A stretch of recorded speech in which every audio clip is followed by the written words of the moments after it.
بسم اللہ الرحمن الرحیم. ابتدا ہے رب کریم کے بابرکت نام سے جس نے ہمارے وجود کو بے شمار انمول نعمتوں سے نواز رکھا ہے.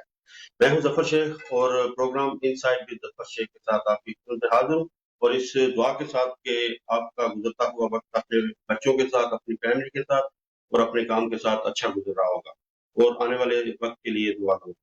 آج کا پروگرام حسب معمول بہت ہی اچھا، کیونکہ آج کے پروگرام میں بھی میرے ایک سیاسی حوالے سے اگر کہیں تو دو شخصیات شامل ہو رہی ہیں. صبا عابد صاحبہ جو کہ ممبر آف سٹی کونسل ٹاسٹروپ ہے، ٹاسٹروپ ایک جگہ ہے کوپن ہیگن میں، وہاں کی ایک کونسلر ہیں. یہ ہمارے پروگرام میں شامل ہیں. اور دوسری شخصیت یاسر اقبال صاحب جو کہ ممبر of city council with over بھی ایک کوپن ہیگن میں ایک ٹاؤن ہے یا ایک شہر کہہ لیں، وہ وہاں سے یہ کونسلر ہیں. تو آج کے پروگرام میں ہمارا فوکس ہوگا ایک تو سیاست کے حوالے سے، دینک سیاست کے حوالے سے، اور بلدیاتی سیاست جو ہوتی ہے یا اس میں جو کچھ کام ہو رہے ہوتے ہیں اس حوالے سے بات چیت ہوگی. کووڈ-19 کرونا کرائسس جو اس وقت پوری دنیا کو اپنی لپیٹ میں لیا ہوا ہے اس حوالے سے بات چیت ہوگی. اور اس کے ساتھ ساتھ جو کچھ یہ دونوں شخصیات سیاسی حوالے سے اپنی اپنی کمیون پہ، اپنے اپنی بلدیہ میں کر رہی ہیں، یہ ساری باتیں ان سے ہوں گی اور وہ ہمارے ساتھ اپنی تمام ایکٹیویٹیز سیاسی حوالے سے شیئر بھی کریں گی. تو میں دونوں شخصیات کو، صبا عابد صاحبہ اور یاسر اقبال صاحب، آپ کو خوش آمدید کہتا ہوں انسائڈ ود ظفر شیخ کے پروگرام میں. بہت بہت شکریہ آپ کا وقت دینے کا. شکریہ. جی، تو سب سے پہلے صبا عابد صاحبہ آپ سے شروع کر لیتے ہیں. ایک تو میں نے انٹرو میں یہ عرض کیا کہ آپ سٹی کونسلر ہیں، ایک یہاں ایک سٹی ہے، شہر ہے کوپن ہیگن میں، ٹاسٹروپ جس کا نام ہے، وہاں سے آپ سٹی کونسلر الیکٹ ہوئی ہیں. اور ایک تو سب سے پہلے ہمارے دیکھنے اور سننے والوں کو اپنا تھوڑا سا بیک گراؤنڈ بتائیں اپنی ایجوکیشن کے حوالے سے، اور اس کے بعد پھر جو سیاسی ایکٹیویٹیز یا جو سیاسی ذمہ داریاں آپ پہ عائد ہوئی ہیں اس کونسلرشپ کے حوالے سے وہ ذرا بتائیں. اس کے بعد پھر بات کو آگے بڑھاتے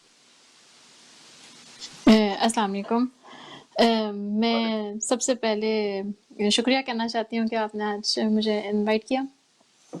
میں سب سے ہیں. پہلے سٹی کاؤنسل میں 2013 میں الیکٹ ہوئی تھی، اور اس کے 4 سال بعد پھر میں ری الیکٹ ہوئی ہوں سیم کاؤنسل میں. میں مختلف کمیٹیز میں بیٹھتی ہوں. ہمارے جو ہائی ٹاسٹروپ کمیون ہے اس میں میں جو بچوں اور ینگسٹرز کا جو بچوں اور ینگسٹرز کی کمیٹی ہے اس میں بیٹھتی ہوں. ایجوکیشنل کمیٹی میں بیٹھتی ہوں، لیبر مارکیٹ کمیٹی میں، سوشل کمیٹی میں، اور جو یہاں کا اسکول کی جو ایکٹیویٹیز ہوتی ہیں اس کمیٹی میں بیٹھتی ہوں. اور آپ نے کیا پوچھا تھا؟ ٹھیک ہے، یہ تو ایک جو ذمہ داریاں آپ پہ یہ جو کونسلرشپ کے حوالے سے عائد ہوئی ہیں، اچھا یہ سب کچھ کر رہی ہیں. ٹھیک ہے، آپ کی طرف دوبارہ پھر میں آتا ہوں اور دوبارہ پھر بات کو آگے بڑھاتے ہیں. یاسر اقبال صاحب، جیسا کہ میں نے انٹرو میں آپ کے حوالے سے کچھ بتایا بھی، آپ ایک اور شہر ہے ہمارا کوپن ہیگن کے ساتھ فل ہوا، وہاں سے آپ سٹی کونسلر الیکٹ ہوئے ہیں.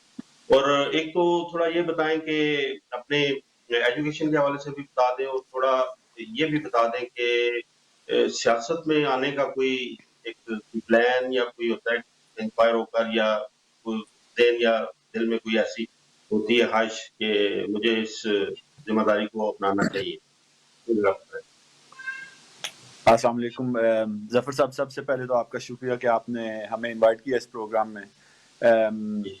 میرا تعلق بلور سے ہے. بلور ایک کوپن ہیگن کے ساتھ ہی ایک ٹاؤن ہے جس کی آبادی تقریباً 50,000 کے قریب ہے لگ بھگ، جس میں سے مائنورٹیز جو ہیں وہ تقریباً 7,000 کے قریب ہیں.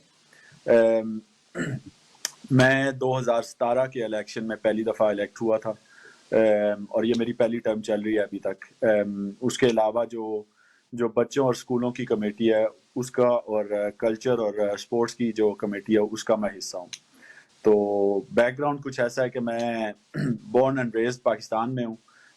یہاں پر آج سے تقریباً 20 سال پہلے فیملی کے ساتھ شفٹ ہوا، اور تب سے لے کر اب تک یہاں پر ایجوکیشن اور اب پریکٹیکل لائف وغیرہ جو ہے وہ چل رہی ہے. یہاں پر اکنامکس میں نے پڑھا ہوا ہے، اور آج کل میں اپنا بزنس ویسے کر رہا ہوں. جی ظفر ٹھیک ہے صاحب. ٹھیک ہے. جی صبا صاحبہ، آپ نے جیسا یہ فرمایا کہ آپ مختلف ایکٹیویٹیز میں حصہ لے رہی ہیں اور مختلف ذمہ داریاں آپ پہ عائد ہیں اور ان کو آپ کیسے نبھا رہی ہیں. ایک تو یہ بتائیں کہ یہ جو آپ الیکٹ ہوئی ہیں ٹاسک فورس سے، اور ظاہر ہے وہاں کی کمیونٹی نے، جس میں پاکستانی کمیونٹی بھی شامل ہے اور دوسرے بھی لوگ شامل ہیں، انہوں نے آپ پہ اعتماد کیا اور آپ کو دوبارہ الیکٹ بھی کیا. اچھا، اس حوالے سے ذرا بتائیں کہ آپ پہ کیا کیا ذمہ داری ہیں، یا کس ذمہ داری کو زیادہ آپ فوکس کر کے آگے بڑھا رہی ہیں اپنی سیاست میں؟ سب سے پہلے جیسے یاسر نے کہا کہ وہ بورن اینڈ ریس پاکستان میں ہے، تو میں بھی بتا دوں کہ میں بورن اینڈ ریس پاکستان میں نہیں ہوں مگر ڈنمارک میں ہوں، اس لیے میری اردو بھی اتنی اچھی نہیں ہے جیسے یاسر کی ہے. ٹھیک میرا ہے. جو ایجوکیشنل بیک گراؤنڈ ہے وہ ہے ماسٹرز ان پبلک ایڈمنسٹریشن، اور ہم ہر ٹاسٹپ کمیون میں ہمارا جو فوکس مین ہے وہ یہ ہے کہ ہمارا جو بہت بڑا یہاں پر ایک گیٹو بنا ہوا ہے، اس کو ہم اس وقت ٹھیک کرنا چاہتے ہیں. وہ امیج جو اس گیٹو نے کریٹ کیا ہے ہر ٹاسٹپ کمیون میں، ہماری میونسپلٹی میں، اس کو ہم ٹھیک کرنا چاہتے ہیں. تو آج کل اور کچھ سالوں سے بھی ہمارا بہت فوکس ہے کہ ہم اس ایریا کو رینیو کریں اور کسی طرح سے اس جگہ کی ریپوٹیشن بہتر کر سکیں. اور اس گیٹو میں جو لوگ ہیں ان کا بیک گراؤنڈ بہت ڈائیورس ہے، تقریباً وہاں پر 100 نیشنلٹیز رہتی ہیں. وہاں کا سب سے بڑا مسئلہ یہ ہے کہ وہاں پر کرمنالٹی کافی ہے.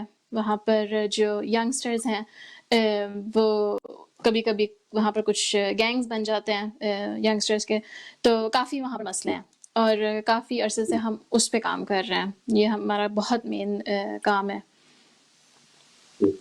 اچھا صبا صاحبہ، وہاں کی جو کمیونٹی، ظاہر ہے یہ ایک خاص طبقہ ہوتا ہے جو اس طرح کی کرمنالٹی کرتا ہے یا اس طرح کی منفی ایکٹیویٹیز میں پارٹیسپیٹ کرتا ہے.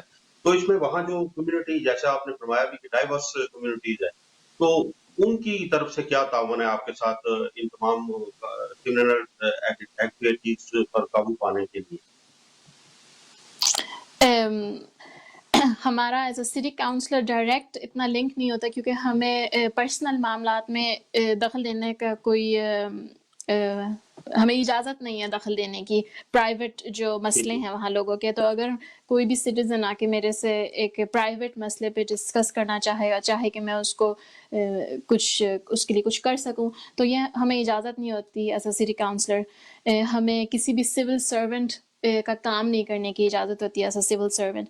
ہمارا مین کام ہوتا ہے پالیٹکس کو ایڈمنسٹر کرنا اور ایڈمنسٹریشن کے ساتھ مل کے جو یہاں کے مسئلے ہیں ان کو ٹھیک کرنا.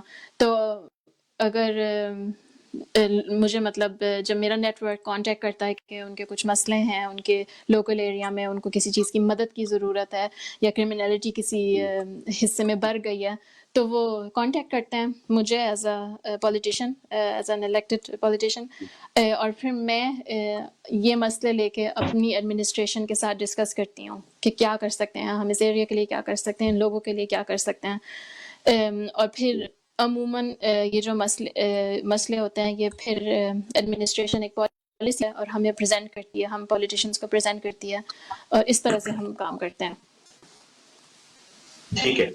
اچھا صبا صاحبہ، اس وقت جو کووڈ-19 کے حوالے سے اگر میں پوچھنا چاہوں تو ایک تو یہ بتائیں کہ موجودہ حکومت کی پالیسیاں جو ہیں، اسٹریٹجیز، ماضی میں جب یہ شروع ہوا اس وقت کیسی تھیں، اور اس وقت سیکنڈ ویو شروع ہو چکی ہے پوری دنیا میں انکلوڈنگ ڈنمارک اور پاکستان میں. تو اس حوالے سے موجودہ حکومت what they are doing to control about it؟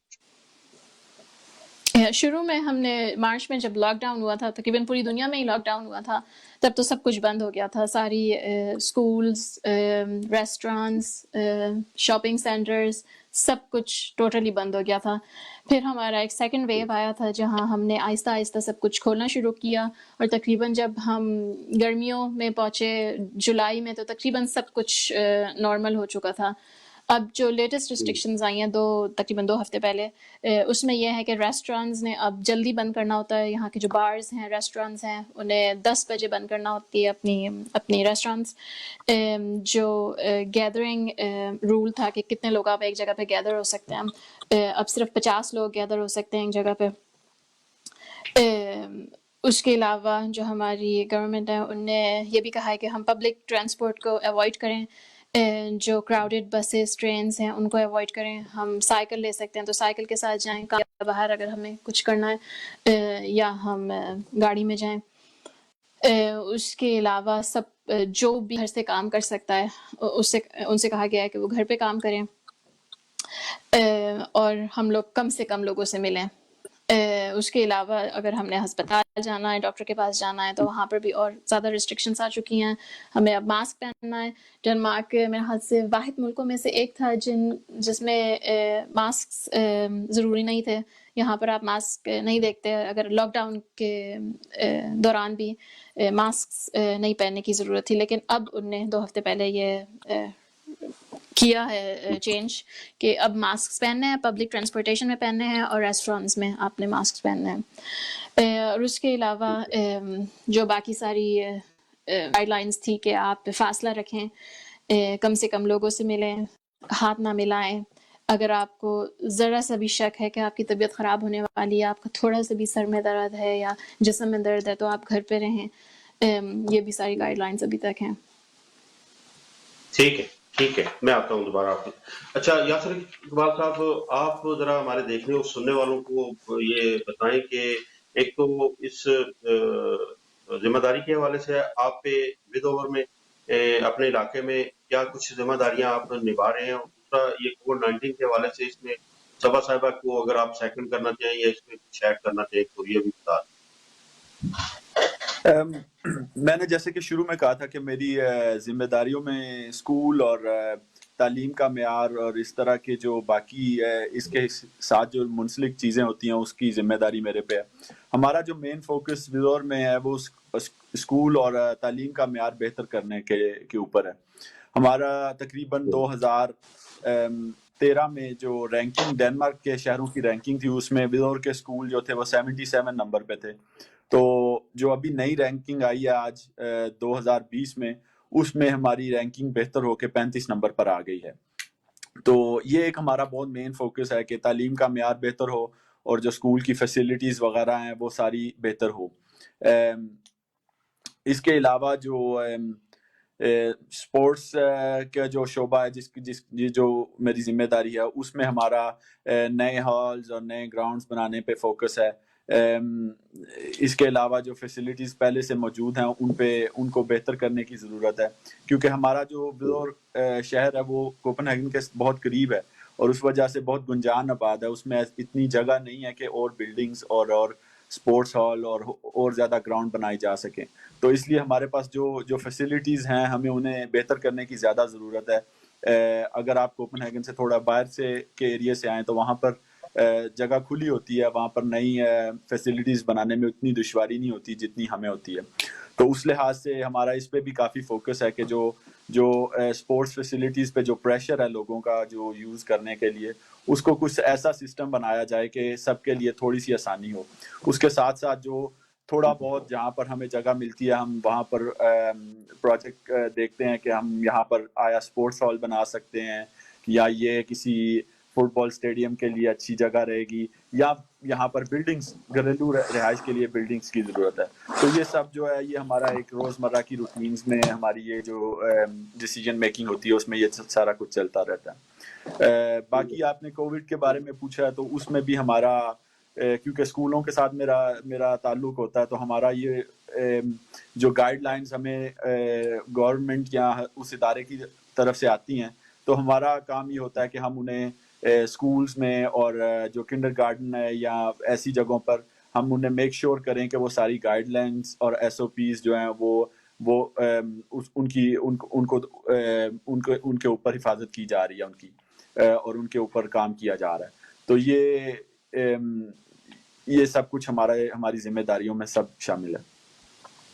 اچھا، آپ کے ایریے میں یہ تارکین وطن اگر میں پوچھنا چاہوں تو وہ ایس او پی کے حوالے سے کوآپریٹ کر رہے ہیں، کولیبریشن کر رہے ہیں کے ساتھ یا پالیسیوں کے ساتھ؟ دیکھیں جی، ابھی جو لاسٹ کچھ دو تین ہفتے سے ہمارا جو کوپن ہیگن کی اسپیشلی ویسٹ سائڈ ہے، جس میں میرا بھی ایریا آتا ہے اور سبا کا بھی ایریا آتا ہے، اس میں اسپیشلی پاکستانی جو کمیونٹی ہے اس میں کووڈ جو کرونا وائرس ہے وہ کافی پھیل گیا ہے. لیکن یہ ہے کہ میں نے ایک سٹیٹس پڑھے تھے جس میں تقریباً ہر 7% آبادی تھی جس کو کووڈ 19 کا وائرس لگ چکا تھا، اور اس میں سے 50% جو تھے، اس 7% میں سے 50% جو تھے وہ پاکستانی تھے. تو یہ ایک جسے کہہ لیں ایک خطرناک حد تک تجاوز کر چکا ہے پاکستانی کمیونٹی میں. لیکن اس کے علاوہ مجھے اب اس چیز کا اندازہ نہیں ہے کہ ہم ایس او پیز کو فالو نہیں کر رہے یا ہماری روٹینز ایسی ہیں کہ ہم ان کو فالو کر نہیں پا رہے. لیکن ایک خطرناک حد تک یہ جو ہے ہماری کمیونٹی میں وائرس پھیل رہا ہے. جی ظفر صاحب. اچھا صاحبہ، آپ کیا فرمانا چاہیں گی کہ یہ پچھلے دنوں فرانک جینسن نے، جو ہمارا لارڈ میئر ہے کوپن ہیگن کا، انہوں نے پاکستانی کمیونٹیز کے ساتھ ایک پروگرام بھی کیا تھا اس حوالے سے، جیسا یاسر صاحب نے بھی بتایا کہ ہماری پرسنٹیج زیادہ ہے. لیکن آپ کیا سمجھتی ہیں دونوں سے؟ آپ سے میں یہ پوچھنا چاہ رہا ہوں کہ جس طرح انہوں نے پروگرام کیا اور اسپیشل پاکستانی کمیونٹی کا نام لے کر کیا، تو ایسا ہونا چاہیے یا کرنا چاہیے؟ یہ دونوں سے آپ سے میں سبا آپ بتائیں پہلے. اگر کسی نے جو گائیڈ لائنس ہیں فاصلہ رکھنے کی اور ہاتھ دھونے کی اور فزیکل کانٹیکٹ نہ کرنے کی، اگر کچھ لوگ ان گائیڈ لائنس کو نہیں کرتے تو یہ اچھا نہیں ہے، کیونکہ پھر ہماری جو سوسائٹی ہے اس میں یہ پھیلتا جائے گا. تو آف کورس اگر لوگ نہیں کر رہے، احتیاط نہیں کر رہے، تو آف کورس یہ اچھی بات نہیں ہے.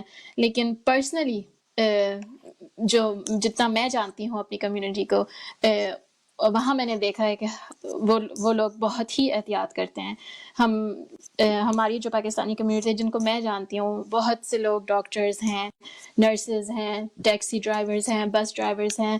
یہ لوگ روزانہ صبح اٹھ کے کام پہ جاتے ہیں، اپنی ذمہ داری اٹھاتے ہیں. وہ ہر طرح سے احتیاط کرتے ہیں، کوشش کرتے ہیں کہ یہ چیز نہ پھیلے. تو مجھے جو پکچر گئی پاکستانی لوگ احتیاط نہیں کر رہے، پرسنلی مجھے نہیں نظر آ رہا کہ احتیاط، کیونکہ مجھے نظر آ رہا ہے کہ ہم سب ہیں. لیکن ہو سکتا ہے جگہوں کم احتیاط کی گئی ہو، لوگوں نے کچھ گائیڈ انڈرسٹینڈ کیے ہوں اور اس وجہ سے کہیں ملا ہے.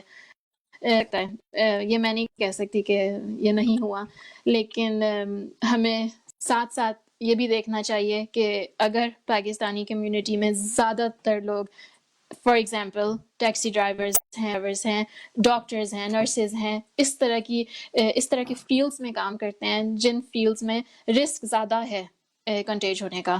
یہ بھی مطلب ہمیں سوچنا چاہیے کہ کیونکہ ہماری کمیونٹی میں کچھ ایسے فیلڈز ہیں جہاں پر جن میں ہم زیادہ کام کرتے ہیں. تو اس طرح سے ہم فلی وہ نہیں کر سکتے، یہ نہیں کہہ سکتے کہ ہمارے کلچر میں کوئی ڈیفیکٹ ہے یا ہم میں کوئی ڈیفیکٹ ہے. آئی تھنک کہ ہمیں بڑی پکچر کو دیکھنا چاہیے اور اس طرح سے فنگرز اٹھا کے دوسروں کو نہیں کہنا چاہیے کہ آپ لوگ احتیاط نہیں کر رہے، آپ لوگ صحیح نہیں کر رہے. کیونکہ میرے خیال سے ہم سب کوشش کر رہے ہیں اس بیماری کو کم سے کم پھیلانے کی. میرے خیال سے کوئی یہ نہیں چاہتا کہ ہم اس کو پھیلائیں یا آن پرپس اور پھیلائیں، دوسروں لوگوں کو دیں.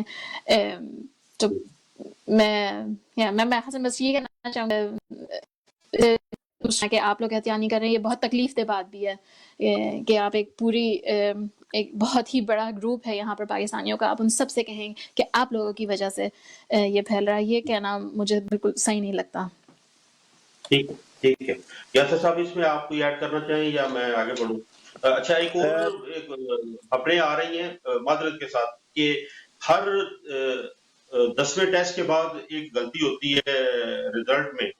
تو کیا اس بات کا کسی حد تک کوئی ہے یہ پروف یا یقین کہ جیسا یہ بتایا جا رہا ہے کہ ٹیسٹ جس طرح ہو رہے ہیں تعداد بھی بڑھ چکی ہے، اس میں غلطیاں کافی ہو رہی ہیں اس کا رزلٹ دینے میں. یاسر صاحب. اچھا، پہلے تو میں صبا کی بات میں کچھ تھوڑا سا ایڈ کرتا جاؤں. میں ٹوٹلی اگری کرتا ہوں جو صبا کی آرگیومنٹ ہے کہ کسی ایک مائنورٹی کے گروپ کو پوائنٹ آؤٹ نہیں کرنا چاہیے. اس میں دو رائے نہیں ہے بالکل، لیکن میرے خیال سے کچھ چیزیں ہیں جسے ہمیں دیکھنا چاہیے کہ وہ پازیٹیولی لینی چاہیے. فار ایگزامپل اب ہماری کمیون میں ہم نے کووڈ کے بارے میں، کرونا وائرس کے بارے میں جو ایک کہہ لیں معلوماتی پرچہ بنایا اور اس کو مختلف زبانوں میں ٹرانسلیٹ کر کے تو وہ لوگوں میں دیا ہے، سرکولیٹ کیا ہے. اس میں پاکستانی اردو زبان بھی تھی، عربی زبان بھی ہے، ٹرکش بھی ہے، ساری زبانوں میں اسے ٹرانسلیٹ کر کے تو وہ ساری کمیونٹیز تک پہنچایا گیا ہے تاکہ کسی کو یہ شک و شبہ نہ رہ جائے کہ لینگویج کی وجہ سے کسی تک یہ نالج نہیں پہنچا کہ کیا گائیڈ لائنس ہیں، کیا ایس او پیز ہیں، کس طرح اس وائرس سے بچا جا سکتا ہے. تو یہ میرے خیال سے ایک پازیٹیو چیز ہے. اس کے بارے میں ہمیں پازیٹیو رہنا چاہیے کہ گورنمنٹ کوئی اپنے جسے کہہ لیں ایک حد سے آگے جا کے ہمارے لیے معلومات کے انفارمیشن پھیلانے کی کوشش کر رہے ہیں. تو یہ ایک پازیٹیو بات ہے. دوسرا، آپ جو ٹیسٹ میں پرابلمز آ رہی ہیں یا غلطیاں ہو رہی ہیں تو وہ ظفر صاحب ہر قسم کے آپ کسی بھی قسم کے ٹیسٹ وغیرہ کر لیں، ان میں ریشیو ہوتی ہے کچھ نہ کچھ جس میں غلطی ہوتی ہے. آیا اب 10% ٹیسٹ جو ہیں وہ ان میں اگر غلطیاں آ رہی ہیں، یہ میرے خیال سے تھوڑی زیادہ ہیں، اس سے کم ہونی چاہیے. لیکن آپ کبھی بھی 100% جسے کہتے ہیں غلطیاں دور نہیں کر سکتے، کیونکہ اس میں ایک ہیومن ایرر بھی آ جاتا ہے. جو لوگ کام کر رہے ہیں وہ مشینیں نہیں ہیں، وہ انسان ہے، جیتے جاگتے انسان ہیں، ان سے بھی غلطیاں ہو جاتی ہیں. تو اس لیے میرے خیال سے یہ غلطیوں کی ریشیو کو نیچے آنا چاہیے، لیکن یہ کبھی بھی ختم نہیں ہوں گی. جی ٹھیک ہے. اچھا یاسر صاحب، آپ اپنے ایریے میں کچھ ذمہ داریاں ڈالی گئی ہیں، جیسا میں یہ کہنا چاہوں کہ اسکولوں کے حوالے سے کووڈ-19 کے حوالے سے کیا کچھ ذمہ داریاں ہیں یا کیا کچھ کر رہی ہے یا اس میں ایک ایڈ کر رہے ہیں اسپورٹس کے حوالے سے بھی، یہ بھی ذرا ہمارے دیکھنے اور سننے والوں کو بتا دیں کہ کیا کچھ اس حوالے سے کووڈ-19 کے حوالے سے ایکٹیویٹیز ہو رہی ہیں. اسکولز میں جب لاک ڈاؤن کے بعد اسکول شروع ہوئے ہیں تو وہ آہستہ آہستہ اسکولوں میں جسے کہہ لیں کہ ایجوکیشن دوبارہ شروع کی گئی ہے. کچھ کلاسز تھیں وہ صبح 8 بجے آتی تھی، کچھ 10 بجے آتی تھی، اس طرح کر کے تاکہ سب پہ ایک دفعہ میں پریشر اسکول میں نہ آئے اور سب کے اکٹھے ہونے سے یہ نہ ہو کہ جگہ کی کمی کی وجہ سے یہ وائرس پھیلے. تو ایک تو یہ کیا گیا ہے کہ بچوں کے لیے ایکسٹرا جگہ کا بندوبست کیا گیا اسکول کے اندر ہی رہتے ہوئے، کیونکہ آپ نیا اسکول تو اتنی جلدی بنا نہیں پائیں گے. تو اس طرح ٹائمنگز کو چینج کر کے اوپر نیچے کر کے تھوڑا سا اس چیز کو چینج کیا ہے. دوسرا یہ ہے کہ ہم نے اسکولوں میں جسے کہہ لیں کہ مانیٹرنگ بہت سخت کیا. اگر کوئی بچہ جس کو کسی بھی قسم کی کوئی بیماری ہے تو وہ جب تک ایک نیگیٹو ٹیسٹ کا رزلٹ نہیں آ جاتا اس کا کرونا کا، وہ اس سے پہلے اسکول میں اسے آنے کی اجازت نہیں ہے. ابھی پچھلے ہی ہفتے وزور میں ایک پورے اسکول کی جو کہہ لیں چوتھی کلاس سے لے کے 4th سے لے 9 تک جو کلاسز تھی وہ ساری ایک اسکول میں گھر بھیج دی گئی ہیں، کیونکہ وہاں پر ایک ٹیچر کو جو ہے نا کرونا وائرس ہو گیا تھا اور ہم کسی قسم کا بھی رسک نہیں تھے لے سکتے کیونکہ اس ٹیچر کا کتنے بچوں سے کانٹیکٹ ہے یہ ہمیں بھی معلوم نہیں تھا. تو اس لیے ہم نے وہ پوری کا پورا اسکول ہی جو ہے گھر بھیج دیا تھا جس کلاس میں وہ ٹیچر ٹیچنگ کر چکا تھا. تو اس طرح سے جتنا بھی آپ کہہ لیں کہ اقدامات ہیں وہ سارے اسکولوں میں لیے جا رہے ہیں اور اس میں کسی قسم کا بھی کوئی خطرہ جو ہے وہ ہم مول لینے کے لیے تیار نہیں ہیں. وہ صرف وزور کمون میں نہیں، وہ باقی کمونز میں بھی ایسے ہی اسٹرکٹلی جو ہے نا اسے فالو کیا جا رہا ہے. ٹھیک ہے. اچھا، اسپورٹس ایکٹیویٹیز کس حد تک متاثر ہوئی ہیں، یہ بھی ذرا فرمائیں. اسپورٹس ایکٹیویٹیز جو تو پروفیشنل اسپورٹس ہے وہ کنٹینیو ہو گیا ہے، سارے ہی ملک میں ہو گیا ہے. ڈینمارک میں جو پروفیشنل لیگز ہیں وہ شروع ہو گئی ہیں، لیکن اس میں یہ ہے کہ کراؤڈ نہیں آ سکتا، صرف پلیئرز اور جو ریفریز اور آفیشیلز ہیں وہ ہوتے ہیں. اس کے نیچے آپ کہہ لیں کہ جو ایمیچر اسپورٹس ہے وہ بھی تھوڑا بہت شروع ہو گیا، لیکن وہ ڈیپینڈ کرتا ہے کہ کون سی اسپورٹس ہے، کیونکہ کئی جو کانٹیکٹ اسپورٹس ہیں وہ شروع نہیں ہو سکی ابھی تک. جیسے ہینڈ بال ہے, ہینڈ بال میں کافی زیادہ ایک دوسرے کے ساتھ کانٹیکٹ ہوتا ہے, تو اس کے میچز نہیں ہو رہے, لیکن فٹ بال کے میچز کچھ جگہوں پہ ہو رہے ہیں, کیونکہ اس میں وہ جو کہہ لیں کہ جو ادارہ ہے فٹ بال کا یہاں پر, انہوں نے کہا اپنے میچز کروائیں گے. تو یہ بھی ایک جسے کہہ لیں کہ ضرورت کے تحت دیکھ کر ہر کمون میں اور ہر ادارہ جو ہے اپنا فٹ بال کا ہو, ہینڈ بال کا ہو, وہ اس کو اپنی ضرورت کے تحت دیکھ کر چل رہے ہیں. ٹھیک ہے. اچھا سبا صاحبہ, فلوٹنگ کے حوالے سے یہ ہے تو ہے کافی واسٹ سبجیکٹ, لیکن ان شارٹ یا بریف اگر آپ بتانا چاہیں فلوٹنگ کے حوالے سے موجودہ حکومت کی اقدامات یا پالیسیاں کیا ہیں, یا وہ کس حد تک اس میں کامیاب ہیں, یا تارکین وطن یا جو آنے والے ہیں نئے فلوٹنگ ان پر اثر انداز ہو رہی ہے, یہ تھوڑا سا بتا دیں. آپ ذرا ریپیٹ کریں گے اس سوال کو, مجھے صحیح سمجھ نہیں آئی. جی میں یہ کہہ رہا تھا کہ فلوٹنگ کے حوالے سے موجودہ حکومت کی ذمہ داریاں کس حد تک مؤثر ہیں, اور یہ ہمارے یہاں تارکین وطن کے لیے یا نئے آنے والوں کے لیے وہ کس حد تک فائدہ مند ثابت ہو رہی ہیں. فلٹنگ کے حوالے سے جی جی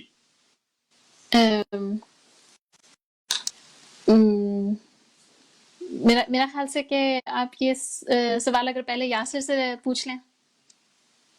جی یاسر صاحب آپ کچھ بتا دیں. ریفیوجیز کے بارے میں جو ہماری گورنمنٹ ہے اس نے شروع میں آ کے کافی جسے کہہ لیں کہ ایک ظفر صاحب جس طرح ہم کہہ سکتے ہیں کہ انہوں نے ایک سمپل سا فارمولا رکھا ہے کہ ہم اتنے ہی ریفیوجیز لے سکتے ہیں جن کو ہم انٹیگریٹ کر سکیں, یا جنہیں ہم اکنامکلی اپنے ملک میں اپنی ملک کی اکنامکس کو خراب کیے بغیر انہیں اچھی طرح سے اس سوسائٹی میں رکھ سکیں. تو یہ پہلی جسے کہہ لیں بیسک ہماری جو سوشل ڈیموکریٹ کی گورنمنٹ جب آئی ہے تو ان کی پہلی لائن یہ تھی کہ ہم اتنے ہی لیں گے, جب ہم انہیں پہلے تو ہم لیں گے تب جب ہمارے پاس کیپیسٹی ہوگی, اور دوسرا ہم اتنے لیں گے کہ ہم انہیں اکنامکلی اور سوشلی انٹیگریٹ کر سکیں اس سسٹم کے بیچ میں. لیکن اس کے علاوہ جو جس طرح کہہ لیں کہ جو پہلے ریفیوجیز آ چکے تھے ڈینمارک میں, اس کے حوالے سے انہوں نے ایک دو کیمپس تھے جو ختم کیے ہیں, کیونکہ ان پہ کافی تنقید ہو رہی تھی, وہ پچھلی گورنمنٹ میں اس میں کافی سختیاں کی گئی تھیں, تو ان کیمپس کو انہوں نے ختم کرنے کا وعدہ کیا تھا جو کہ انہوں نے کر دیا تھا. جی ٹھیک ہے. اچھا سبا صاحبہ, جیسا کہ آپ نے بھی ماشاءاللہ چھوک لیا, یہ جو سکارف جو آپ نے بھی پہنا ہوا ہے ماشاءاللہ یہ اچھی بات ہے, اور ایک وقت تھا کہ اس پہ کافی تنقید ہو رہی تھی, لیکن اب کووڈ-19 کی وجہ سے, کرونا کرائسس کی وجہ سے ہر ایک نے اپنا منہ کو ڈھانپا ہوا ہے. تو اس حوالے سے تھوڑا سا بتائیں کہ یہ صورتحال جو ابھی بنی ہوئی ہے, یا ابھی چھوک لیا کے حوالے سے تو میں نہیں سمجھتا کہ یہ بحث ہو رہی ہے, اس حوالے سے کرنا چاہیے. ہاں صحیح ہے, آج کل اسکارف وغیرہ کی اتنی ڈسکشن نہیں ہو رہی, لیکن یہ تو آن گوئنگ چیز ہے, کبھی ڈسکشنز ہوتی ہے اس کے بارے میں, کبھی نہیں, جیسے اور بھی ان کے ٹاپکس ہیں تھوڑی ڈسکریمنیٹوری. اور جو ریفیوجیز کا معاملہ تھا اس میں میرے خیال سے آپ نے تھوڑا سا سوال مکس کر دیا تھا, کیونکہ آپ نے پوچھا تھا کہ ریفیوجیز کا اس وقت جو پالیسیز ہے اور وہ پاکستان کو کس طرح سے افیکٹ کرے گی, کیونکہ جو ہمارا ویو آیا تھا ریفیوجیز کا 2014-15 میں, پاکستانیوں کا تو بالکل بھی نہیں تھا. میرا خیال سے جو میں نے اسٹیٹسٹکس پڑھی ہیں اس میں صرف ایک پاکستانی تھا, اور اس کو پھر پتہ چلا تھا کہ وہ پاکستانی نہیں تھا, وہ پھر افغانستان کا تھا. ایکچولی کوئی ریفیوجیز پاکستان سے نہیں آئے تھے.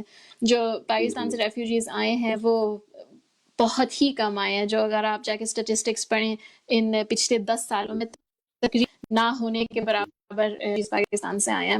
تو وہ تو میرا خیال سے اسٹیٹس کو رہے گا, جس طرح سے پہلے ہے ویسے ہی رہے. پاکستان سے جو زیادہ تر آتے ہیں وہ شادی کر کے آتے ہیں, اسٹوڈنٹ ویزا پہ یا ورک پرمٹ پہ آتے ہیں, اور ان کی جو پالیسیز ہیں وہ اسی امینڈ ہوتی رہتی ہیں. اس وقت ڈنمارک نے جو وہ ہیں کہ جن ایریاز میں ڈنمارک لیبر کی ضرورت ہے وہ تھوڑا سا اوپن اپ کر دیتے ہیں اس کو. فار ایگزامپل آپ جا کے ویب سائٹ پہ ایک پازیٹیو لسٹ پہ پڑھ سکتے ہیں. ایجوکیشنل بیک گراؤنڈس کے لوگوں کو ایزیلی ایکسیس مل سکتی ہے ورک پرمٹ یا اسٹڈی ہے. اور آپشن سب سے جو آسان نہیں لیکن سب سے جو کامن وے ہے یہ ہے کہ اگر ڈینش کسی کمپنی کو کسی کی ضرورت ہے فار ایگزامپل کنسلٹنٹ کی ضرورت ہے اور وہ چاہے کہ ایک پاکستانی کو رکھیں اس کمپنی میں تو ان لوگوں کے لیے بہت ہی آسانی ہے کیونکہ اگر وہ ان کی جو ایجوکیشنل بیک گراؤنڈ ہے وہ پازیٹیو لسٹ پہ بھی ہے اور ان کے پاس بھی ہے تو ان کے لیے یہاں آنا بہت آسان ہے. تو کافی انہیں ڈیوائٹ لوگوں کے لیے کچھ پاکستانیوں کے لیے بہت ہی آسان ہے ڈنمارک آنا اور کچھ پاکستانیوں کے لیے بہت ہی مشکل. اور پاکستان ابھی تک کیٹیگری 5 میں ہے جو مختلف کیٹیگریز بنی ہوئی ہیں فورن منسٹری نے جو بنائی ہوئی ہیں ابھی کیٹیگری 5 ہے جس وجہ سے لینا تھوڑا مشکل ہوتا ہے. جی اچھا یاسر صاحب آپ بھی ذرا اس میں کچھ اگر ایڈ کریں. یہ اگر میں پوچھنا چاہوں ریسزم اور ڈسکریمنیشن کے حوالے سے بتائیں کہ یہاں یہ میں بات کروں انفرادی طور پر بھی اور اجتماعی طور پر کہ لوگوں میں جیسے کوئی ڈینش اگر کوئی ہوتا ہے اس طرح بہت زیادہ ریسسٹ ہوتا ہے اور وہ بہت زیادہ ایکٹ کرتا ہے باہر جب وہ دیکھتا ہے ہمارے تارکین وطن. اس حوالے سے بتائیں کہ یہ کس حد تک تارکین وطن متاثر ہو رہے ہیں یہاں ریسزم کے حوالے سے اور ڈسکریمنیشن کے حوالے سے. دیکھیں ظفر صاحب یہ ایک لہر ہے ایک ویو ہے جو کہ اس ٹائم پوری دنیا میں چل رہی ہے. آپ اسے آپ دیکھ سکتے ہیں کہ انگلینڈ میں بریکسٹ ہوا تھا تو وہ صرف اسی بنیاد پہ ہوا تھا کہ ہم ایک خود مختاری چاہتے ہیں, ہم اپنے ملک کو خود دیکھنا چاہتے ہیں, ہم باہر سے بندے نہیں لانا چاہتے. اسی طرح امریکہ میں جو پریزیڈنٹ آئے تھے ڈونلڈ ٹرمپ آئے تھے وہ بھی ایک کہہ لیں کہ ایک حد تک انہوں نے جو ہے کہ کافی ڈسکریمنیٹری باتیں کر کے اور اپنی کیمپین جو ہے ہارڈ لائن پہ چلا کر اور مسلمانوں کے خلاف باتیں کر وہ الیکٹ ہوئے تھے. اس کے علاوہ آپ اٹلی میں دیکھ لیں, آپ سویڈن میں دیکھ لیں اور ڈینمارک میں بھی ہے کہ پچھلے کچھ عرصے میں ایسی 2-3 پارٹیاں جو کہ بہت ہی جسے کہہ لیں کہ نیرو مائنڈیڈ اور آپ انہیں کہہ سکتے ہیں کہ وہ ریسسٹ پارٹیز ہیں جو کہ بنی ہیں اور انہیں کافی سارے ووٹ ملے ہیں. تو یہ ایک ویو ہے جو کہ پوری دنیا میں چلی ہے اور ڈینمارک میں بھی وہ ویو ہے. اب اس کا دیکھنے والی بات یہ ہے کہ اگر ان کو اتنے بندے پسند کر رہے ہیں یا ووٹ دے رہے ہیں تو وہ کہاں سے آئے ہیں؟ وہ کہیں اور سے نہیں آئے, وہ ڈینمارک میں ہی ہیں. اور وہ ایک ہو سکتا ہے کہ وہ جس جو کہ پارٹی ڈینس فالکے جو کہ بہت پرانی پارٹی ہے اس سے لوگ خوش نہیں ہیں تو وہ نئی پارٹیز کو جو نئی پارٹیز اور زیادہ ہارڈ لائن لے کر آ رہی ہیں ان کو وہ ووٹ دے رہی ہیں. تو ایک پالیٹکس کی حد تک جسے کہہ لیں یہ ایک ووٹ لینے کا طریقہ آپ ایسے لوگوں کو ڈالتے ہیں کہ جن کو آپ ٹارگٹ کر کے ووٹ لے سکتے ہیں. اب اگر ایک پارٹی یہ سوچ رہی ہے کہ ہم اس سیگمنٹ کو اگر ہم ٹارگٹ کریں گے تو ہمیں ووٹ ایکسٹرا ملیں گے تو وہ اس سے ایک قدم آگے جا کے جو ہے اس سے زیادہ جو ہے ٹارگٹ کریں گے. تو یہ تو ایک پالیٹکس کے لیول پہ ہوگی. جو عام لیول پہ ڈسکریمنیشن ہے اس میں بھی کوئی شک نہیں ہے کہ یہاں پر ڈینمارک میں اگر ایک مسلمان اور ایک ڈینش جو عیسائی ہے وہ ایک جاب کے لیے اپلائی کرتے ہیں تو یہ ایک فیکچول بات ہے کہ جو عیسائی اور ڈینش ہیں اس کو پہلے جاب آفر ملتی ہے اگر ان کی کوالیفیکیشنز اور تجربہ وغیرہ ایک جیسا ہے. تو یہ ایک جسے کہہ لیں ایک فیکچول بات ہے. جو بات کرنے والی ہے وہ یہ ہے کہ اس پہ ورک کرنے والا ہے کہ آپ اپنے ویو پوائنٹس کو ایک ڈیموکریٹک طریقے کے ساتھ لے کر آگے آئیں اور ایکسپلین کریں. پالیٹکس میں انوالو ہونا پڑے گا جیسے کہ میں اور صبا اپنا رول پلے کر رہے ہیں. صبا ماشاءاللہ چاکلیٹ لے کر یہاں پر سکارف لے کر پالیٹکس میں اور 2 دفعہ کامیاب ہو چکی ہیں. تو اس کا مطلب یہ ہے کہ اگر آپ کچھ صحیح کر رہے ہیں تو آپ کے لیے آگے آنے کے مواقع موجود ہیں, لیکن شرط یہ ہے کہ آپ ایک تو ایکٹیو ہوں, ایک اپنا رول پلے کرنے کے لیے تیار ہوں اور محنت کرنے کے لیے تیار ہوں. آپ کو موقع ملتا ہے کہ آپ کو تھوڑی سی جسے کہہ لیں کہ محنت زیادہ کرنی پڑتی ہے یہاں پر. ٹھیک ہے. اچھا صبا صاحبہ، آپ جیسا یاسر صاحب نے بھی فرمایا کہ آپ 2 دفعہ الیکٹ ہوئی ہیں، تو آپ کیا سمجھتی ہیں آپ اپنی ذمہ داریاں جو آپ پہ عائد ہیں اس سیٹ کے حوالے سے، اس ذمہ داری کے حوالے سے، وہ تو نبھا رہی ہیں، لیکن آپ کس حد تک کامیاب ہیں اپنی خاص طور پہ اگر میں بات کرنا چاہوں پاکستانی کمیونٹی میں خواتین کے رول کو کس حد تک آپ کو انسپائر کر سکی ہیں کہ وہ بھی آپ کو دیکھ کر آپ کے کام کو دیکھ کر اس طرف سیاست میں آئیں؟ دیکھا تو یہ جاتا ہے کہ یہاں جتنے بھی فنکشنز ہوتے ہیں خاص طور پہ کیا لیں گے 23 مارچ 14 اگست 25 دسمبر علامہ اقبال ڈے، اس میں بہت کم حد تک ہماری خواتین بچیاں یا ہماری بزرگ خواتین وہ کم حصہ لیتی ہیں، یا سیاست میں تو بالکل نہیں. تو یہ آپ کس حد تک کامیاب ہوئی ہیں اپنے علاقے میں، یا اوور آل اگر آپ سے میں پوچھنا چاہوں کہ ہماری خواتین کو اس طرف آنا چاہیے؟ مجھے پتہ نہیں کہ میں کس حد تک کامیاب ہوئی ہوں، لیکن میرا خیال سے یہ ایک چھوٹا سا سٹیپ میں نے لیا ہے، اور اس کے بعد جیسے یاسر نے کہا ہے مجھے امید ہے کہ ہم اور سٹیپس لے سکیں گے اسی ڈائریکشن میں. لیکن صرف پالیٹکس میں آنا یہی تو سب کچھ نہیں ہے. ہمیں مطلب مجھے پالیٹکس جوائن کرنے سے پہلے میں نے آلریڈی اسکول میں جو وہاں کا اسٹوڈنٹ بورڈ ہوتا ہے اس میں نے حصہ لیا. اس کے بعد پھر میں کالج میں آئی، وہاں پر بھی میں نے جو اسٹوڈنٹ بورڈ ہے اس میں حصہ لیا. پھر میں یونیورسٹی میں آئی، وہاں پر بھی ایک اسٹوڈنٹ کمیٹی تھی، اس میں نے حصہ لیا. تو مطلب یہ بھی پالیٹکس ہے، یہ بھی کسی قسم کی یہ بھی بہت ضروری چیز ہے کہ ہم ان جگہوں پہ حصہ، اسکولوں میں یا جو یہاں کے اسپورٹس کلبز ہیں ان کے بورڈز میں حصہ لیں، جو یہاں پر کنڈر گارڈن ہیں ان کے بورڈز میں حصہ لیں، حتیٰ کہ جہاں پر ہم رہتے ہیں ہماری جو اپارٹمنٹس کا کمپلیکس ہوتا ہے ان کا بھی ایک بورڈ ہوتا ہے یہاں، ان میں ہم حصہ لیں. بہت سے یہاں پر چھوٹی چھوٹی ڈیموکریسیز ہیں ڈنمارک میں، ہر جگہ کی اپنی ڈیموکریسی ہے ڈنمارک میں. اگر ہم چھوٹی سی ڈیموکریسی میں حصہ لیں تو وہ بھی بہت فرق کر سکتا ہے. تو مطلب ہر ایک کو چینج کرنے کے لیے ضروری نہیں ہے کہ وہ پالیٹکس جوائن کریں. اگر وہ کریں تو بہت اچھا ہوگا ڈنمارک کے لیے، ہمارے لیے بہت اچھا ہوگا اگر ہمارے لوگ، ہماری لڑکیاں اور ہم پالیٹکس میں آئیں. لیکن ہم چھوٹے سے نہیں لے سکتے ہیں، کیونکہ جب بھی میں کسی کو پوچھتی ہوں کہ آپ بھی پالیٹکس جوائن کریں، آپ کے لیے بھی اچھا ہوگا ہمارے لیے، اور فیمیل وائسز کی ضرورت ہے، تو آفٹن یہ آرگیومنٹ ہوتا ہے کہ مجھے اچھا نہیں لگتا، میں پولیٹیکل نہیں ہوں، مجھے پبلک فگر بننا اچھا نہیں لگتا. یہ سب چیزیں مجھے بھی نہیں اچھی لگتی تھیں، لیکن مطلب اگر ہم اپنے بچوں کے لیے اچھا چینج لے کے آنا چاہتے ہیں، ہم اپنی سوسائٹی کو بہتر کرنا چاہتے ہیں، تو یہ سب تو کرنا پڑے گا. ٹھیک ہے.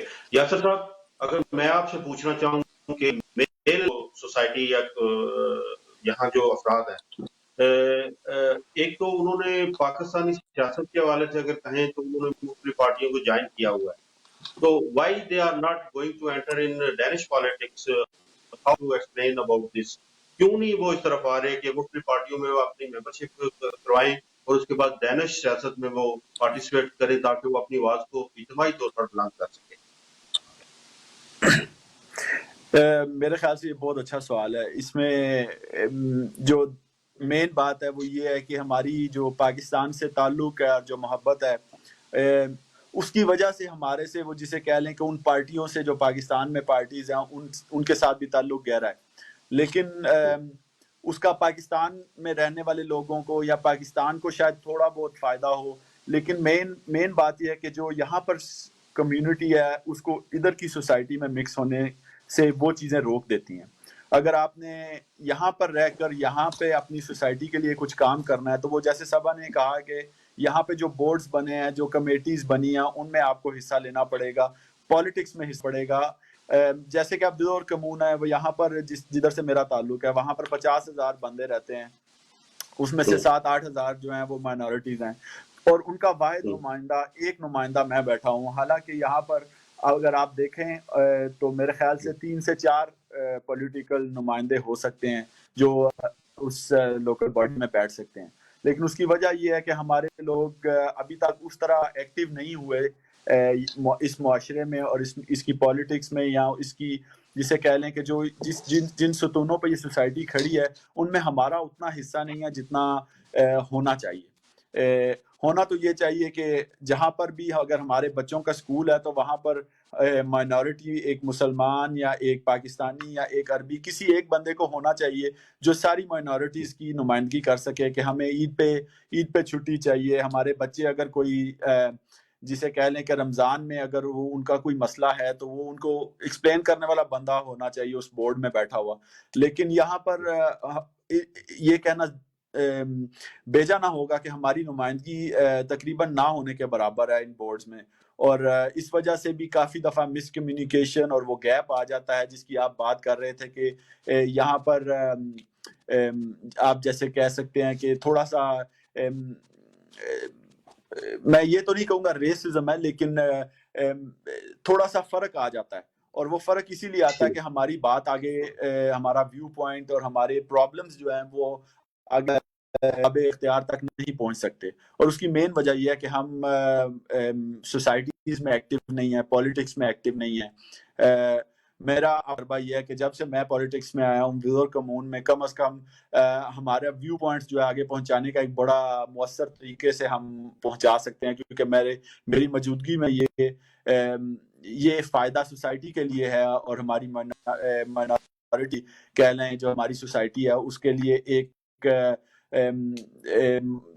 ایک آواز اٹھانے والا جو ہے بندہ وہاں پر موجود ہے. ٹھیک ہے. سما صاحبہ, آپ نے اس وقت تک جتنا بھی آپ نے اور آپ گزار چکی ہیں اس کمون میں جس پہ آپ پہ یہ ذمہ داری عائد کی گئی ہے یہ کونسلشپ کی, تو اس میں آپ کیا سمجھتے ہیں کہ کس حد تک کامیاب ہے, اور ان فیوچر آپ کچھ ایسا کرنے جا رہی ہے جس سے آپ مزید ذہنی اور دلی طور پر بھی مطمئن ہو کہ یہ مجھے کوئی ایسا کام ایسا کرنا چاہیے فار فیوچر اپنے لوگوں کے لیے یا تارکین وطن کے لیے؟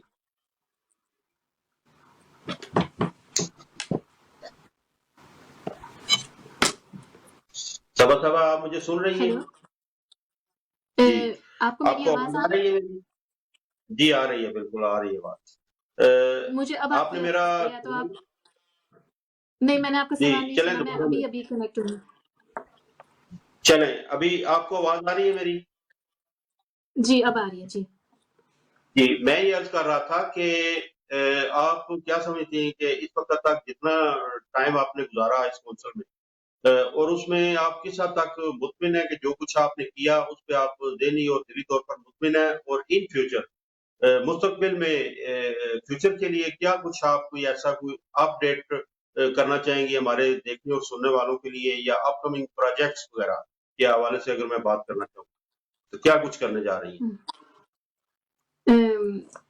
میں سب سے پہلے میں بہت سیٹسفائیڈ ہوں کہ میں کاؤنسل میں اب 2 دفعہ الیکٹ ہوئی ہوں, اور میں ٹوٹل 8 سال بیٹھی ہوں, بلکہ 7 سال, اور مجھے امید ہے کہ میں اور کام کر سکوں گی اپنی کمیونٹی کے لیے, ینگسٹرز کے لیے, ہمارے ایلڈرز کے لیے, ہر جو بھی ہمارے یہاں پر گروپس ہیں ان کے لیے, ہماری جو میونسپیلٹی میں گروپ ہیں.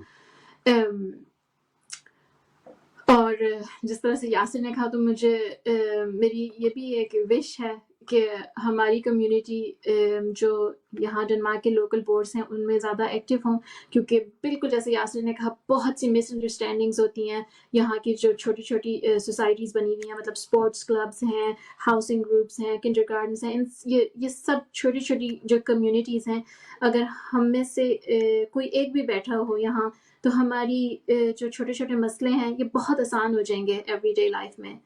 اور ہمیں جس طرح سے اب یاسر کو بھی مجھے بھی بہت سے ایسے لوگ کانٹیکٹ کرتے ہیں جنہیں اسکولوں میں کوئی مسئلہ ہوتا ہے, جنہیں اپنے کنڈر گارڈن میں مسئلے ہوتے ہیں, جنہیں اپنے کلبز میں مسئلے ہوتے ہیں, لیکن اگر وہ اپنے بورڈ ممبر کو اس کلب میں یا اس اسکول میں یا اس کنڈر گارڈن میں کانٹیکٹ کر سکیں تو وہ بہت زیادہ اچھا ہوگا, کیونکہ وہ انہیں فرسٹ ہینڈ انفارمیشن مل سکتی ہے اور وہ ان کو فرسٹ ہینڈ مدد بھی کر سکتے ہیں. اس طرح سے ہم as a politician single cases میں جا کے اتنی مدد نہیں کر سکتے جتنا ایک بورڈ ممبر کسی اسکول میں کر سکتا ہے.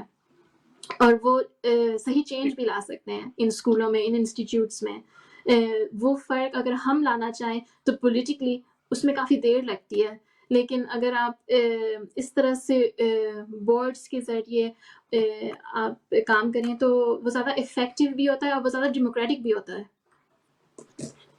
ٹھیک ہے ٹھیک ہے جی. اچھا یاسر صاحب، ایک تو آخر میں یہ بتا دیں کہ اس کرونا کرائسس کی وجہ سے، کووڈ-19 کی وجہ سے اس وقت تک آپ کے اندازے کے مطابق یہ آپ فرمانا چاہیں کہ ایک تو ڈینش بہت زیادہ متاثر ہوئے، اور اس کے ساتھ ساتھ تارکین وطن کے جتنے کار ہیں، جن میں کلوز کہہ لیں، ٹیکسیز کہہ لیں، یا اور اس طرح کے کئی جو بودیگاز یا اس طرح کے ریسٹورنٹ وغیرہ، یہ کس حد تک متاثر ہوئے ہیں اور ان کو کیسے ہم دوبارہ رائز کر سکتے ہیں؟ آپ نے جابس کے بارے میں پوچھا ہے اور بزنسز کے بارے میں. آپ کی آواز تھوڑی جی جی جب لاک ڈاؤن ہوا تھا تو اس ٹائم پہ گورنمنٹ نے پیکیجز دیے تھے جو اسے کہہ لیں بزنسز کے تھرو. اگر آپ کا بزنس ہے تو آپ کو آپ کے دکان کا یا آپ کی دفتر کا کرایہ وغیرہ گورنمنٹ نے دیا تھا. اس کے علاوہ آپ کا اگر بزنس میں لاس جا رہا تھا تو اس لاس کے بدلے میں آپ کو پیسے ملے تھے. آپ کے اگر ورکرز کو آپ تنخواہ نہیں تھی تو گورنمنٹ نے آپ کو وہ تنخواہ بھی دی. یہ تو تقریباً 5 مہینے تک گورنمنٹ نے مختلف پیکیجز کی مد میں مدد کی. لیکن اس 5 مہینے کے بعد اور اسپیشلی جب یہ پیکیجز ختم ہوئے ہیں تو اب کافی جسے کہہ سکتے ہیں کہ ایشو جو ہے وہ زیادہ سیریس ہو جائے گا. آپ پورے ملک میں ہی بدور کی بات نہیں کر رہا، پورے ملک میں ہی جو ہے اس ٹائم پہ جاب لیس پیپل کی تعداد جو ہے وہ زیادہ ہو گئی ہے، کیونکہ لوگوں کو چھوڑنا پڑ گیا، کمپنیز کو اپنے ورکرز کو فائر کرنا پڑ گیا، کیونکہ کمپنیز کو اتنی ان کی انکم نہیں ہو رہی تھی جتنا لاک ڈاؤن سے پہلے ان کی انکم تھی. تو اس حساب سے انہیں پھر ورکر بھی کم کرنے پڑے، اور مالی نقصان کو پورا کرنے کے لیے پھر جو ورکرز فائر ہوئے ان کی وجہ سے اب گورنمنٹ کے اوپر اور ملک کے اوپر اکنامک پریشر بہت زیادہ ہے. اس میں کچھ بزنسز جو ہیں وہ تو بند ہوں گے ہی ہوں گے، لیکن اس میں کام کرنے والے بندے بھی جو ہیں وہ بھی جاب لیس ہو جائیں گے. تو یہ ایک جسے کہہ لیں ایک چکر ہے جو نیگیٹو یا ایک غلط طرف چل پڑا ہے، اور یہ ایک بڑا ہی جسے کہیں گے مشکل اور دشوار راستہ ہوگا جس کو طے کر کے اور واپسی کی طرف جانا جو ہے کافی مشکل ہے فی الحال تو. کیونکہ ابھی کووڈ کا جسے کہہ لیں کہ نئی لہر آ رہی ہے، سیکنڈ ویو. ابھی میری ایک دو ڈاکٹرز کے ساتھ بات ہوئی ہے تو وہ کہہ رہے ہیں کہ اس کو سیکنڈ ویو بھی نہیں کہیں گے، یہ پہلی ویو کا ہی ایک سلسلہ ہے جو ابھی تک رکا نہیں ہے. سیکنڈ ویو آئے گی تو پتہ نہیں اور کتنی جابز لوگ اپنی جابز مس کریں گے یا کتنے بزنسز بند ہوں گے. تو اکنامک لحاظ سے تو ہم ایک کافی سیریس سچویشن میں، اور اس سے نکلنا گہری کھائی میں ہم اس ٹائم پہ جا رہے ہیں، اور اس میں ابھی تک نیچے ہی جا رہے ہیں. ابھی اوپر اٹھنے کی طرف جو ہے وہ تو جب تک حالات بہتر نہیں ہوتے اس کا رخ نہیں بدلے گا اکانومی کا بھی. ٹھیک ہے یاسر صاحب، آخر میں آپ کوئی انفرادی طور پر یا اجتماعی طور پر کوئی ایسی بات اپنے تارکین وطن بشمول اپنی کمیونٹی کے لیے اگر بات کرنا چاہیں سیاست کے حوالے سے، اگر وہ آنا چاہیں یا کسی بھی حوالے سے، یا یہاں رہائش کے حوالے سے، وہ کیسے اپنے آپ کو یہاں کے معاشرے میں اسلامی اقدار کو مد نظر رکھتے ہوئے اس میں مرج کیسے ہو سکتے ہیں، یہ کیسے انٹیگریٹ ہو سکتے ہیں، یہ اگر آپ بتانا چاہیں. دیکھیں جی، یہاں پر ریلیجن کے اوپر جو ہے نا پوری فریڈم ہے ڈینمارک میں. تو اگر آپ ریلیجن کو فالو کر رہے ہیں اور کوئی لا بریک نہیں کر رہے تو آپ پہ کوئی جسے کہہ سکتے ہیں کہ کوئی پابندی نہیں ہے. آپ لا کو فالو کریں اور ریلیجن کو بھی فالو کریں، آپ پہ کوئی جسے کہہ سکتے ہیں پابندی نہیں ہے. اور آپ کا اصل کردار بھی یہی ہونا چاہیے کہ آپ اپنے ریلیجن کو فالو کر رہے ہیں لیکن کوئی رول بھی بریک نہیں کر رہے. تو یہ تو ایک جسے کہہ سکتے ہیں کہ سب مسلمانوں کے لیے ایک بڑا ایزی سا فارمولا ہے اور اس میں کوئی روک ٹوک نہیں ہے یہاں پر. میرا ایک پیغام یہ ہے کہ جو ہمارے ینگسٹرز ہیں انہیں پولیٹکس میں آنا چاہیے. اگلے سال الیکشنز ہو رہے ہیں یہاں پر لوکل باڈی کے, اس میں میری گزارش ہوگی جو پولیٹکس کے میں انٹرسٹ رکھتا ہے کہ اسے آگے آنا چاہیے اور اپنی کمیونٹی کے لیے اور اپنا رول پلے کرنا چاہیے. یہ ینگسٹرز کا کام ہے اور ینگسٹرز کر سکتے ہیں یہ, لیکن یہ ہے کہ ہمیں جو ینگسٹرز آگے آئے انہیں بیک اپ کرنے کی بھی ضرورت ہے. ٹھیک ہے, آپ کنٹیسٹ کر رہے ہیں ان فیوچر؟ میں ابھی تک کوئی فیصلہ نہیں کیا. میں اپنی فیملی سے بات کر کے اور پارٹی کے ساتھ بات کر کے پھر اس چیز کا فیصلہ لوں گا. ابھی پورا 1 سال پڑا ہے اس چیز میں. ٹھیک ہے چلیں. جی صبا صاحبہ, آپ مجھے سن رہی ہیں؟ جی اچھا, آپ آخر میں جی آ رہی ہے. آپ آخر میں کوئی ایسی بات, خاص طور پہ اگر میں کہوں خواتین کے لیے, فیمیل کے لیے, اگر آپ کنوے کرنا چاہیں تو یو کین کنوے کوئی بھی ایسی بات جو ہم سب کے لیے, خاص طور پہ فیمیل کے لیے فائدہ مند ہے, تو یو کین گو ہیڈ. میں ینگسٹرز کے لیے بھی اور فیمیلز کے لیے بھی یہ کہنا چاہوں گی کہ وہ بھی اپنا ایکٹیو رول پلے کریں, پولیٹکس میں نہیں تو جو دوسرے یہاں کے بورڈز ہیں ان میں, اور اگر کچھ بھی نہیں تو اپنے بچوں کے اسکولوں کے بورڈ میں, اپنے بچوں کے کنڈر گارڈن میں, ان کے اسپورٹس کلب میں, جہاں وہ رہتے ہیں اپنے لوکل ہاؤسنگ اسکیم میں حصہ لیں. کہیں بھی اگر حصہ لیں تو اس سے یہ ہوگا کہ ان کے جو اپنے مسئلے ہیں وہ خود حل کر سکتے ہیں اس طرح سے, اور اس طرح سے ان کو یہ بھی پتہ چلے گا کہ اگر ان کا کوئی مسئلہ ہے تو انہیں ان کا کانٹیکٹ پرسن کون ہے میونسپل کمیون میں, کس سے ان نے بات کرنی ہے جا کے کمیون میں. انفارمیشن کی ایکسس بہت آسان ہو جاتی ہے اس طرح سے, اور پھر ہم پاکستانیوں کو ضرورت بھی ہے کہ ہم اپنا پازیٹیو اور اچھا فیس سامنے لے کے آئیں. ٹھیک ہے. بہت بہت شکریہ آپ دونوں شخصیات کا. صبا عابد صاحبہ, آپ member of city council from ٹراسٹروک تھیں, اور یاسر اقبال صاحب آپ member of city council from بیدوبر تھے. بہت بہت شکریہ آپ دونوں کا, اور it was great pleasure to have both of you in my program. بڑی خوشی ہوئی, اور یہ دعا کرتے ہیں کہ ان فیوچر ہمارے بہت سارے فیمیلز اور میلز, ینگ خاص طور پہ اگر بات کرنا چاہیے تو وہ آپ کی طرح سیاست میں حصہ لیں اور اپنے یہاں کے تارکین وطن کے لیے اور اپنے لیے, اپنے بچوں کے لیے وہ اچھے طریقے سے اپنی تنصیب کو پیش کر سکیں. یہ تھا ہمارا آج کا مدن ناظرین پروگرام. امید کرتا ہوں کہ آپ کو اچھا لگا, اس میں کافی انفارمیشن تھی, اور اگلے پروگرام میں اگلے موضوعات تک اگلے مہمانوں کے ساتھ نئے پروگرام کے ساتھ آپ کی دوبارہ حاضر ہوں گے. ہمیشہ کی طرح ایز یوزول, پاکستان زندہ باد.